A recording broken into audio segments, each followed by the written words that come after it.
بسم اللہ الرحمن الرحیم۔ نحو کی تعریف میں ہم نے یہ پڑھا تھا کہ نحو ایسے اصولوں اور ایسے قوانین کا علم ہے کہ جن اصولوں اور قوانین کے ذریعے ہم عربی لفظ کے آخر کے حالات کو پہچانتے ہیں۔ آخر کے حالات کو پہچاننے سے مراد یہ تھا کہ عربی لفظ کے آخر پر کس صورت میں زبر آئے گی، کس صورت میں زیر اور کس صورت میں پیش آئے گا۔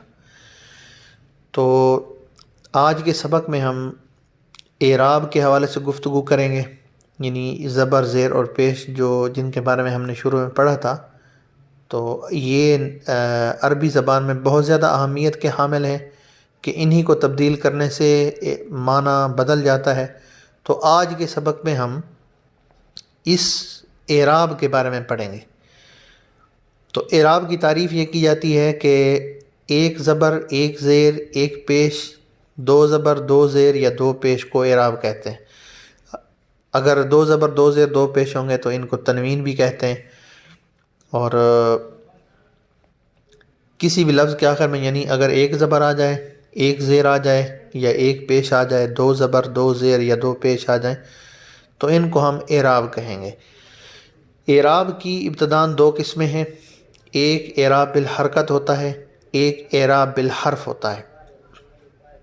اعراب بالحرکت سے مراد یہ ہے کہ لفظ کے آخر میں زبر، زیر، پیش یا دو زبر، دو زیر، دو پیش آئیں تو ایسی ایک زبر یا دو زبر، ایک پیش یا دو پیش، ایک زیر یا دو زیر کو ہم اعراب بالحرکت کہتے ہیں۔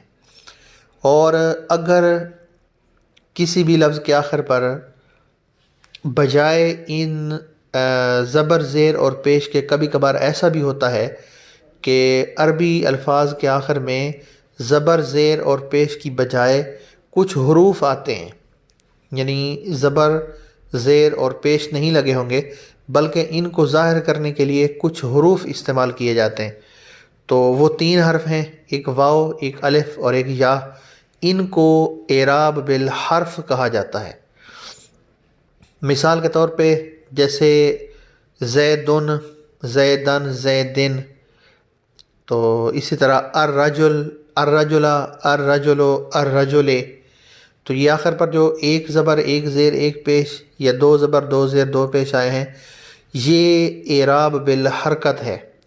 اور جیسے ہم نے جمع مذکر سالم پڑھا تھا کہ جمع مذکر سالم وہ ہوتا ہے کہ جس کے آخر پر واو نون یا نون لگا کر اس کو بنایا گیا ہوتا ہے۔ تو جمع مذکر سالم کے آخر میں جو یہ واو اور نون لکھے ہوتے ہیں یہ پیش کے برابر ہیں، یعنی جمع مذکر سالم کے آخر پر کبھی بھی پیش نہیں آئے گا، ہمیشہ پیش کی جگہ پر واو اور نون آئیں گے۔ اور جمع مذکر سالم کے آخر پر کبھی بھی زبر اور زیر نہیں آئیں گے، بجائے زبر اور زیر کے ہمیشہ یا اور نون آئیں گے۔ تو یہ پیش کی جگہ پر واو اور زبر اور زیر کی جگہ پر جو یا ہم کہہ رہے ہیں ان کو اعراب بالحرف کہا جاتا ہے۔ اسی طرح تثنیہ کے آخر پہ جو ہے وہ پیش کی جگہ پر الف آتا ہے اور زبر اور زیر کی جگہ پہ یا آتا ہے۔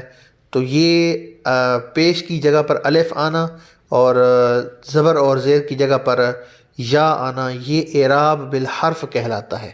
اردو زبان میں سمجھانے کے لیے ہم زبر، زیر اور پیش یا ایک زبر، دو زبر، دو زیر، دو پیش استعمال کرتے ہیں، لیکن عربی گرامر کو بیان کرتے ہوئے ہم ایک زبر، ایک زیر، ایک پیش وغیرہ استعمال نہیں کریں گے بلکہ ان کی جگہ پر کچھ اور نام استعمال کریں گے۔ پیش کے لیے ہم جو نام استعمال کرتے ہیں وہ ہے رفع اور ضمہ، یعنی عربی گرامر میں پیش کو ہم رفع بھی کہہ سکتے ہیں اور ضمہ بھی کہہ سکتے ہیں۔ زبر کو ہم نصب اور فتحہ کہہ سکتے ہیں اور زیر کو ہم عربی گرامر میں جر اور کسرہ کہتے ہیں۔ اب جس پر رفع ہوگا اس لفظ کو مرفوع کہیں گے، جس لفظ پر یعنی پیش ہوگا اس کو ہم ضمہ بھی کہتے ہیں، تو ضمہ والے لفظ کو مضموم کہیں گے۔ جس لفظ کے آخر پر زبر ہوگی تو زبر کو ہم فتح کہتے ہیں یا نصب کہتے ہیں، تو فتح کہیں گے۔ تو جس لفظ کے آخر پر زبر ہوگی اس کو ہم مفتوح کہیں گے، اور جس لفظ کے آخر پر ہم اس زبر کو نصب کہیں گے تو اس لفظ کو ہم پورے لفظ کو ہم منصوب کہیں گے، اور زیر کو جر اور کسرہ کہتے ہیں۔ تو جس لفظ کے آخر میں زیر آ رہی ہوگی اس لفظ کو ہم مجرور بھی کہیں گے، کہہ سکتے ہیں، اور اس کو ہم مکسور بھی کہہ سکتے ہیں۔